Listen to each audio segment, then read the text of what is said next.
BBA, BCA, BCom computer కోర్సులో 100% placement లభించే ఏకైక డిగ్రీ కాలేజ్ కూకట్పల్లిలోని ఐక్రియేట్ డిగ్రీ కాలేజ్ 8367215215. నమస్తే రమగారు. నమస్తే జయ. రమగారు, ఏదైనా మంచి కథ చెప్తారా? ఒక ఊళ్ళో ఒక గోపయ్య అని ఒక కుర్రాడు ఉన్నాడు. ఒక అవ్వ వాడు. ఈ పిల్లవాడు కొంచెం అమాయకుడు, అంటే మెతకవాడు. నిలదీసి అడగడం, ఏదైనా తేడా వస్తే తన్నడానికి రావడం అలాంటి వ్యవహారాలు లేవు. పల్లెటూళ్ళల్లో కుర్రకారు సాధారణంగా నిలదీసి అడుగుతారు, అంటే టెంపరీగా ఉంటారు ఉండేవాళ్ళు పాత రోజులు. ఇప్పుడు ఎట్టా ఉన్నారో తెలియదు మనకి. ఏదైనా తేడా వస్తే నువ్వు నిన్న అట్లానో ఇవాళ ఇట్లా అంటున్నావు అదేంటిదే అలా మాట్లాడగలరు, నిలబడతారు వాళ్ళ కోసం వాళ్ళు. వీడికి అంత నిలబడ్డం రాదు, స్టాండ్ తీసుకోవడం రాదు, కొంచెం మెతకవాడనమాట. అవతల వాళ్ళు గద్ది ఇచ్చారనుకో ఏమో లేని ఊరుకుంటాడు పిక్కమొహం వేసుకుని. అవ్వకి జాలిగా ఉండేది, అయ్యో వీడు రేపొద్దున ఎట్లా బతుకుతాడు అమ్మ నాన్న లేనివాడు జాలిగా పిల్లవాడిని కాపాడేది. అయితే ఏమైంది, ఆవిడకి అంత్యకాలం సమీపించేసరికి ఆవిడ ఏమందంటే, ఒరే నాయన, ఎప్పటి నుంచో మీ నాన్న పోకముందు నుంచి కడుపు కట్టుకుని కూడబెట్టాను, అటక మీద జాడీలో 5,000 రూపాయలు ఉన్నాయి. ఈ ఊళ్ళో నువ్వు బతకలేవు, నీ మెతకతనం వీళ్ళందరికీ తెలుసు, నిన్ను బతకనీరు, డబ్బులు లాగేస్తారు, పక్కనున్న పట్టణానికి వెళ్ళిపో. నువ్వు చక్కగా గేదెలని పోషణ అది బాగా చేయగలవు, మనకు పద్ధతి కూడా ఉంది. ఓ 10 గేదెలు కొనుక్కొని హాయిగా పాల వ్యాపారం పెట్టుకో, చక్కగా వ్యాపారం బాగుంటుంది. కొత్త చోటు కాబట్టి నీ మెతకతనం అంత తొందరగా బయటపడదు, ఆ వాటికి నువ్వు స్థిరపడిపోతావు. అదేలే, ఎవరన్నా చుట్టుపక్కల ఇళ్ళ వాళ్ళతో మాట మంచితనంగా ఉన్నావంటే వాళ్ళు నీకు సపోర్ట్ చేస్తారు అని చెప్పింది. పిల్లవాడు ఈ గోపయ్య కూడా సరేనన్నాడు. కొద్ది రోజులు గడిచాక ఎప్పుడో అవ్వ నిద్దట్లోనే వెళ్ళిపోయింది. పిల్లాడు 4 చూసుకున్నాడు, చుట్టుపక్కల వాళ్ళందరూ చేరారు. మరి ఒంటరి పిల్లాడు కదా, సరే ఆవిడని సాగనంపారు. చుట్టాల పక్కల ఎవరో వచ్చి 10 రోజులు ఉండి వీడికి ఏదో కాచిపోసారు, అయిపోయింది. అంతా అయ్యాక పిల్లాడు ఏం చేశాడు, ఒకరోజు అటకెక్కి చూస్తే జాడీలో 5,000 రూపాయలు ఉన్నాయి. సరే అవ్వ చెప్పిన మాట నిజమేను, మెల్లిగా ఈ ఊళ్ళో నుంచి కదులుదాము అని చెప్పి ఏమనుకున్నాడు, ముందు పక్క ఊరు వెళ్ళటం, గేదెలు కొనుక్కోవటం అవన్నీ ఆలోచించుకున్నాడు. ఈ ఊళ్ళో ఒక శెట్టిగారు ఉన్నారు, ఆయన మహా గట్టివాడు, కొంచెం పీనాసివాడు అన్న పేరు కూడా ఉంది. అవ్వ ఎప్పుడైనా ఆయన దగ్గరికి చేబదులకు వెళ్ళటం, తర్వాత ఏమో ఏదైనా దాచిపెట్టాలంటే ఊరు వెళ్తున్నాను, ఇగో ఈ డబ్బులు నీ దగ్గర ఉంచుకొని ఈయన దగ్గర ఏదైనా బంగారపు వస్తువు దాపెట్టడం వాడికి తెలుసు. చిన్న చితగా వెండి బంగారం ఉన్నాయి వీళ్ళ దగ్గర, అవన్నీ ఆస్తి కింద ఉంటాయి కదా. అదే సరే ఈ అబ్బాయి ఏం చేశాడు, పట్నం వెళ్ళి ముందు ఒక ఇల్లు చూసుకోవాలి, ఏదైనా ఖాళీ స్థలం కావాలి, గొడ్లు పెట్టాలంటే ఖాళీ స్థలము గొడ్ల సావిడి కావాలిగా. అందుకని ఏమనుకున్నాడు, శెట్టిగారి దగ్గరికి 5,000 చేత్తో పుచ్చుకొచ్చాడు, చిన్న మూటలా కట్టి పట్టుకొచ్చి, ఏమంటే శెట్టిగారు, నేను పక్కనున్న రామాపురం పెద్దపట్నానికి వెళ్తున్నాను, మరి ఇల్లు అది చూసుకుంటా, అక్కడ గొడ్లు పెట్టుకోమంది మా నాయనమ్మ, అవ్వ అక్కడ చెప్పింది, నేను అక్కడన్నీ ఇల్లు అక్కలు ఏర్పాటు చేసుకుని ఎవరన్నా మారుబేరగాళ్ళని వాళ్ళని చూసుకుని వస్తా, ఈ 5,000 మీ దగ్గర పెట్టండి కాస్త అని చెప్పి సరిగ్గా అదే సమయానికి ఆ శెట్టిగారి ఇంట్లో ఏమైంది, శెట్టిగారి భార్య వాళ్ళ అమ్మ ఇక్కడికి రాబోతోంది. ఆవిడ రామేశ్వరం ప్రయాణం అయింది, వాళ్ళ అమ్మ శెట్టిగారి అత్తగారు. దారైపోతూ వీళ్ళ ఊరు దారిలో ఉంది, వచ్చి ఇక్కడ ఒక రోజు ఉండి కూతురు దగ్గర ఆ పైన యాత్రలకి వెళ్తుంది. మా అమ్మ రాకొస్తోంది, 3 ఏళ్ళు అయింది వచ్చి, ఒక చీర కొనుక్కురండి మా అమ్మకి అంటుంటే ఈయనంటాడు, ఆ దారిపోయే వాళ్ళందరికీ దారిన పోతూ వస్తుంటే ఆవిడకు చీరలు ఎక్కడ పెడతాం, చీరలో సార్లు నేను పెట్టనన్నాడు. ఆవిడ, మా అమ్మ దారిపోయేది ఎందుకైంది, మా అమ్మ కదా, పెళ్ళై 10 ఏళ్ళు అయితే ఎన్నిసార్లు జరిపింది, మనకి పండగ పబ్బాలు జరిపింది, 3 సార్లు బట్టలు పెట్టింది, రాక ఈ ఊరు వచ్చి ఒక నిద్ర చేస్తే చీరన్నా పెట్టద్దు పెద్దదానికి అంతేగా అని పెళ్ళామంటోంది. ఈయనేమో నేను అట్టా పెట్టనన్నాడు. ఈ లోపల ఏమైంది, వాళ్ళిద్దరూ మాట్లాడుకుంటుండగానే వీడు వెళ్ళాడు, మనవాడు గోపయ్య. ఈ వాక్యాలు చెప్పడానికి లోపలే ఏమైంది, ఈ పెళ్ళామేమో ఈవిడ సణుగుతుంటే ఏమన్నాడు, ఆ తర్వాత చీరల సంగతి పొయ్యి మీద కూర మాడుతోంది, పోయి చూసుకో అని కేకేశాడు. ఈ అబ్బాయి అక్కడే ఉన్నాడు, పొయ్యి మీద కూర మాడేటప్పుడు. ఆవిడ లోపలికి వెళ్ళింది, పొయ్యి మీద కూర ఏదో సవరించింది. ఈ లోపల ఈ గోపయ్య ఆవిడ లోపలికి వెళ్ళిన సందర్భంలో ఆ 5,000 రూపాయల వాక్యాలు ఈయనకి చెప్పి 5,000 ఈయన చేతిలో పెట్టాడు. ఓకే, చేతిలో పెట్టేసరికల్లా ఈయన ఏం చేశాడు, అటగేలే ఏముంది, దిక్కులేని వాళ్ళకి ఏదో ఒక సహాయం చేయాలి, మీ అవ్వలేదు, పేద సాదాకి సాయం చేయడానికే కదా మనిషి అన్నవాడు ఉండేది అన్నాడు. అనేసరికి లోపల పెళ్ళాం, ఇట్లా దిక్కుమాల వాళ్ళందరికీ సహాయం చేస్తాడు, సొంత అత్తగారు పెద్దది రామేశ్వరం యాత్రలకు వెళ్తూ మన ఇంటికి వస్తే ఓ చీర పెట్టడానికి ఏడుస్తాడు చచ్చినాడు అని తిట్టుకుంటూ ఏం చేసింది, కింద నుంచి ఒక కొండ ఏదో ఎత్తి పైన పెడుతోంది. ఎప్పుడైతే ఆవిడకి ఊహ వచ్చిందో ఆ కొండ ఎత్తి గోడకేసి కొట్టేసరికల్లా ఆ ఈ శెట్టి గారిది ఆ వంట చేసుకునేటిది ఒక పాక ఈ గోడకి నిండా నీళ్లున్న కుండ తగిలేసరికల్లా అది ఇలా వజవజలాడినట్టు కదిలిపోయింది. ఆ గోడను ఆనుకుని వాకిలి నడవ ఉంది. ఎప్పుడైతే ఈ గోడ కదిలిందో కుర్రాడు కంగారు పడి, గోపాయ్ ఏంటండి భూకంపం వచ్చినట్టు అదిరిపోతోంది, ఇట్లా అదిరిపోతుంది ఏంటండి అన్నాడు. అనగానే శెట్టి గారు చెప్పాడు, ఆ భూకంపాలు వస్తున్నాయో ఇవాళ రేపు ఈ పూట భూకంపం వచ్చింది అన్నాడు. కుర్రాడు ఏం గుర్తు పెట్టుకున్నాడు, భూకంపం వచ్చిన రోజు శెట్టి గారికి డబ్బు ఇచ్చానని పెట్టుకున్నాడు. సరే వెళ్ళొస్తానండి అంటే క్షేమంగా వెళ్ళి లాభంగారా, మెల్లిగా నిదానంగా చూసుకునిరా, 4 చూసుకున్నాకరా, నీ డబ్బులు ఎక్కడికి పోవు, నేను ఇస్తానన్నాడు అనేసి పంపించేశాడు. ఈ గోపయ్య పక్కనున్న పట్టణానికి వెళ్ళాడు. వెళ్ళి ఓ ఇల్లు వాకిళ్ళు వెతికాడు. అద్దెకి ఇవ్వబడను అని చెప్పిన అన్ని ఇళ్ళు చూడగా ఏవీ కుదరలే. బాగా చీకటి పడే వేళకి చుట్టాలింటికి పోయి పడుకున్నాడు. 3, 4, 5, 6 రోజులు తిరిగాడు. తిరగగా ఒకరోజు ఊరికి పెడగా ఉన్న ఒక ఇండిపెండెంట్ ఇల్లు ఈ అబ్బాయికి కనపడేది. కొంచెం పెడగా ఉంది, దాని పక్కన పెద్ద ఖాళీ స్థలం కూడా ఉంది. ఉంటేనే ఈ అబ్బాయి పోయి వాళ్ళ ఇంటో అడిగాడు, ఏమండి అద్దెకిస్తారా ఏమిటి అంటే, సరే ఎవరు ఏమిటి కనుక్కుని, ఎవరు లేరండి, గేదెల వ్యాపారం పెడదాం అనుకుంటున్నా, ఈ పక్క ఖాళీ స్థలం కూడా ఇస్తానంటే నేను దిగుతానండి పక్క వాటాలో అన్నాడు. అదొక 3 గదుల వాట. ఆయన కూడా ఏం ఊరు ఏమిటి సేమ్ కులం అవి తెలుసుకున్నాడు. కుర్రాడు బుద్ధిమంతుడిగా ఉన్నాడని భావించి, దాంతేముంది నాయన తప్పకుండా మాకు పక్కన గొడ్డు గోదండి మనుషులు సందడిగా ఉంటే బాగుంటుంది, ఇదేమో ఊరికి పెడగా ఉంది, అదే ఎవరు వచ్చేవాళ్ళు లేరనుకుంటూ ఉంటాం. ఇప్పుడు పాలు వ్యాపారం అంటే ఎవరి పూట వస్తారుగా 2 పూట్ల మనుషులు, కొంచెం సందడి పెరిగి రేట్లు పెరుగుతాయి ఆ ప్రాంతానికి అని ఆయన ఒప్పుకున్నాడు. ఒప్పుకుంటే ఆయన కూతురు వచ్చి, ఆ పిల్ల 18, 20 ఏళ్ళు ఉంటే, పిల్ల కొంచెం గట్టిది. ఆ అమ్మాయి ఏమంది, సరే కబుర్లకేముంది, అద్దె మాత్రం 100 రూపాయల నెలకి, గొడవలకు దిక్కకూడదు అని గట్టిగా చెప్పింది. పిల్ల చూస్తే చక్కగా ఉంది. సరే అన్నీ ఒప్పుకున్నాడు. ఒప్పుకున్నాక ఏమైంది, నేను ఊరు వెళ్ళండి డబ్బులు అవి తీసుకుని మరి సామాన్లు అవి సర్దుకుని వస్తానండి, కొంచెం వాట కడిగించి పెట్టండి అని చెప్పి వచ్చేసాడు. ఇంటికి వచ్చి మర్నాడు ఇక్కడ సామాన్లు అవి ఇవి సర్దుకుని రేపొద్దున ఊరు వెళ్తాననగా ఇవాళ శెట్టి గారి ఇంటికి వెళ్ళాడు.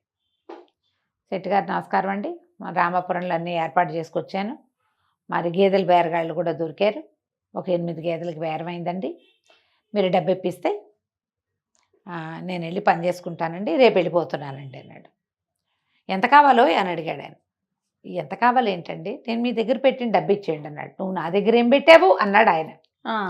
అనేసరికి కుర్రాడు నిర్ఘాంతపోయాడు. అదేంటండి 5,000 రూపాయలు మా అవ్వ అటక మీద జాడీలో పెట్టినవి నేను మీకు తెచ్చిస్తాను కాదు, ఫలానా రోజు నేను ఊరెళ్ళే రోజు, నేను రామాపురం వెళ్ళేటప్పుడు మీ ఇంటికేగా తొలిగా వచ్చాను అనేసరికి అలా ఆయన అన్నాడు, అవురవరా నా దగ్గర డబ్బులు పెట్టడం ఏమిటి, నువ్వు అవ్వమన్నాడు నాకు అంతే తెలుసు, రామాపురం వెళ్ళొస్తానని చెప్పావు అంతే, నువ్వు మా ఇంటికి రాలేదు, నాకు డబ్బులు ఇవ్వలేదు. కాదండి ఆ రోజు భూకంపం వచ్చిన రోజు అండి అన్నాడు. భూకంపం రావటం ఏమిటి అని ఆయన కేకలు పెట్టాడు. చుట్టుపక్కల అందరూ చేరారు. వీడు మెల్లిగా మాట్లాడుతున్నాడు. డబ్బులు తీసుకునే వాళ్ళు గట్టిగా ఎందుకు అరుస్తారు, డబ్బులు ఉన్నాయని అందరికీ తెలిసిపోతుంది, అదే కదా, ఇవ్వదలుచుకోని వాడు ఎంతైనా అరుస్తాడు అంతే. ఆయన పెద్ద పెద్ద కేకలు పెట్టాడు. చుట్టుపక్కల 5-6 గురేళ్ల వాళ్ళు చేరారు. పల్లెటూళ్ళు ఏమిటి మన దగ్గరగా ఉంటాయి వీళ్ళు, ఏమిటి అన్నారు. వీడు చూడండి అవగారి మనవడు గోపయ్య భూకంపం వచ్చిన రోజు నాకు డబ్బు ఇచ్చానంటాడు, భూకంపం ఎక్కడొచ్చింది మన ఊళ్ళో అనేసరికి అందరూ కేకలేశారు. అదేమిట్రా అబ్బాయి మర్చిపోయినట్టు మాట్లాడుతావు, భూకంపం ఎప్పుడు వచ్చిందంటే, వచ్చిందండి ఆ రోజు భూకంపం అంటాడు. ఏం కలగన్నావో అని అందరూ ఎక్కిరిచ్చారు. మా అవ్వ 5,000 దాచిందని ప్రచారం చేయకూడదన్న ఇంగితం ఉంది కుర్రాడికి, కానీ ఇప్పుడు చెప్పక తప్పటల్లా ఏం చెయ్యాలో తెలియలే, ఎంత బతిమాలినా బామల్ని ఆయన ఒప్పుకోలే, నువ్వు నాకేం ఇవ్వలేదన్నాడు. అనేసరికి ఇక ఏం చేస్తాడు, ఏడుపు మొహంతో వెనక్కి తిరిగి వెళ్ళిపోయాడు. ఇంక ఇప్పుడు ఏం చేస్తాడు, పట్నం వెళ్ళి మళ్ళీ సాయంకాలం కాళ్ళు ఈడ్చుకుంటూ పట్టణానికి వెళ్ళాడు.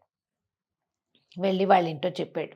ఆ పెద్ద ఆయన ఆ కూతురు పేరు తరంగిణి, నేను మోసపోయాను, ఆయనకి 5,000 ఇచ్చా, ఆయనేమో ఇవ్వలేదు, ఇంత పని చేశాడు, ఆ డబ్బులు ఏంటి, నేను ఈ గేదెలు ఎట్లా కొను, మీకు ఇంటికి డబ్బెట్టా ఇస్తాను, 4,000 గేదెలు ఖర్చు పెట్టుకుని ఒక 1,000 రూపాయలు పెట్టుకుని నేను ఇక్కడ బతకాలి కదా ఈ ఊళ్ళో, నా దగ్గర ఇంకేం లేదు ఆయనేమో ఇట్లా చేశాడు, మా ఊళ్ళోనే మట్టి పీసుకునో పేడెత్తుకునో బతుకుతాను, ఇంకేం చేస్తాను, వెళ్ళొస్తానండి, మీ ఇల్లు అద్దెకి తీసుకోనని చెప్పడానికి వచ్చాను, మీరు నా కోసం చూస్తారు కదా పని మానుకొని అనేసరికల్లా అయ్యో ఆయన జాలి పడ్డాడు ఆ ఇంటి ఆయన.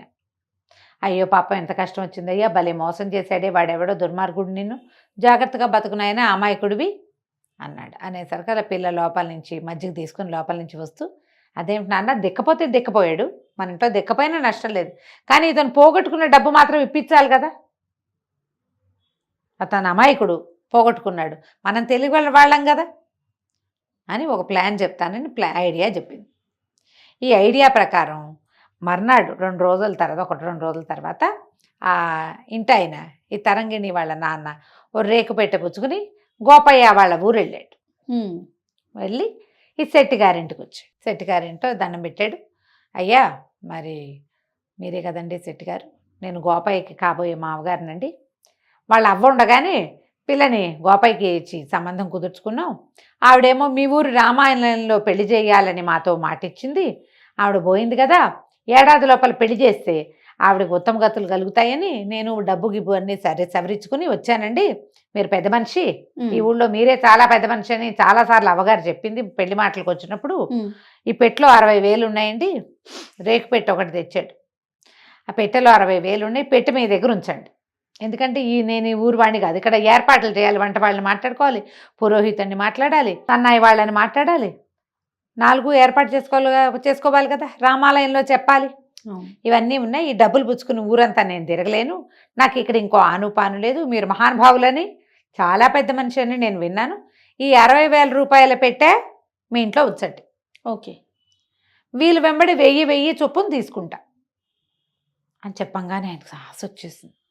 ఇంతకుముందు అప్పనంగా 5,000 నొక్కేశాడు, 60,000 పిచ్చి గోపయ్య వాడి వల్లే మళ్ళీ డబ్బులు వస్తున్నాయి అనుకొని సరేనని అన్నాడు. సరేనని ఏమేవ్ పెద్ద మనిషికి మజ్జిగ పట్టరా అంటే వాళ్ళ ఆవిడ మజ్జిగ చిప్పుకుంటుంది. ఈ లోపల ఏమైంది, చటుక్కున గోపయ్య వచ్చాడు. వచ్చి శెట్టిగారు మరి మొన్న నేను మీకు డబ్బులు ఇచ్చాను, మీరు కూడా మర్చిపోయారు, అసలు నేను ఇవ్వలేదంటున్నారు, భూకంపం వచ్చిన రోజంటే మీరు కాదన్నారు, అవాళ్ళు మీ ఇంట్లో కూర ఏదో మాడిందండి, కూర మాడుతోంది, వెళ్ళి చూసిరమ్మన్నారు, అప్పుడేనండి నేను మీకు 5,000 ఇచ్చాను అన్నాడు. అనగానే శెట్టిగారి గొంతులో వెలక్కాయ పడింది. ఇప్పుడు డబ్బులు లేవు అని అనడానికి వీల్లేదు, కాదు అంటానికి వీల్లేదు. అనగానే ఏం చేశాడు, కొంచెం తిప్పుకొని ఆ భుజం మీద చెయ్యేసి, నాకు గుర్తుందయ్యా భలేవాడివి, నీ డబ్బులు నాకెందుకు, నాకు జ్ఞాపకం ఉంది, కాకపోతే ఆ రోజున నువ్వు ఎప్పుడైతే 2 రోజుల క్రితం, నిన్న కాక మొన్న కదా వీడొచ్చాడు డబ్బుల కోసం, నువ్వు వచ్చినప్పుడు ఓ జూదరి, ఓ తాగుబోతువాడు, ఒక ఏమంటారు ఇల్లు కట్టుకునేవాడు, 3 సిద్ధంగా ఉన్నారు డబ్బుల కోసం, నీ డబ్బులు నా దగ్గర ఉన్నాయని తెలిస్తే నేను నీకు డబ్బులు ఇస్తే నేను వాళ్ళకేమి ఇవ్వటల్లా, వాళ్ళు నీ వెంట పడతారని నువ్వు డబ్బు పోగొట్టుకుంటావు, అమాయకుడివి, మీ అవ్వేమో నా చేతిలో పెట్టింది నిన్నని నేను అప్పుడు ఇవ్వలేదంతే, మళ్ళీ కబురు చేసి ఇద్దామనుకుంటున్నా, నేను ఏదో పనిలో పడ్డాను చూడు ఉండు అని వాడిని గోపయ్యను నుంచోబెట్టి అలా లోపలికి వెళ్ళి 5,000 పట్టుకొచ్చి ఇచ్చాడు. గోపయ్య లెక్క పెట్టుకున్నాడు, మూట కట్టుకోగానే మామగారు లేచి నుంచున్నాడు. అదే సంగతి, ఈ అబ్బాయి పెళ్ళి ఇప్పుడు వద్దండి అంటే ఏమిటో అనుకున్నాను, ఇంత మెతకవాడికి నేను పెళ్ళనివ్వనండి, అసలు పెళ్ళే క్యాన్సిల్, పెళ్ళి లేదు ఏం లేదు, ఇప్పుడు మొన్న మీరు డబ్బులు ఇవ్వకపోతే వీడు తిరగబడి మీ మీద పడి కొట్లాడలేదంటే ఏమిటి అర్థం, ఇంత మెతకాళ్ళుడు వద్దండి మాకు, అది పెళ్ళి లేదు ఏం లేదు, నేను వస్తానండి అని పెట్టపుచ్చుకుని వెళ్ళిపోయాడు. డబ్బులు పుచ్చుకుని గోపయ్య బయటకు వెళ్ళిపోయాడు, పెట్టపుచ్చుకుని పెద్ద మనిషి బయటకు వెళ్ళిపోయాడు. 5,000 పోయి 60,000 పోయినాయి. అది ఆయన నోరు తెచ్చుకుని చూస్తూ ఉండిపోయాడు. వీళ్ళిద్దరూ అదే ఒకే దారిలో నడిచెళ్ళి గోపయ్య వాళ్ళ ఇంటికి వెళ్ళి కాస్త 4 సామాన్లు సర్దుకుని ఆ గోపయ్యకి సహాయం చేసి బరువుగా ఉన్న పెట్టి తీసుకెళ్తుంటే ఆయన దిగులుగా చూసేట, బెట్లో ఏం లేవు, మామూలు బట్టలు పెట్టుకొచ్చాడు.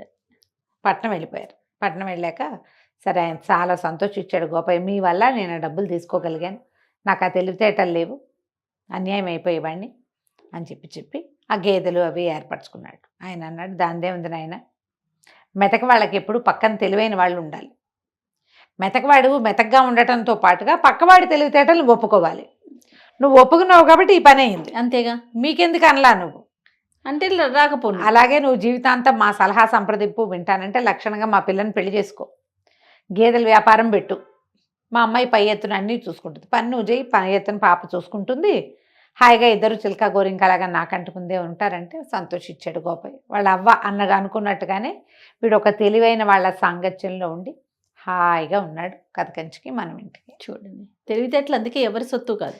ఎవరి అంతే సొత్తు కాదు. మనం ఒకటి తెలుసుకోవాల్సింది ఏంటంటే, మనతో పాటు తెలివైన వాళ్ళని ఉంచుకోవాలి చేయ.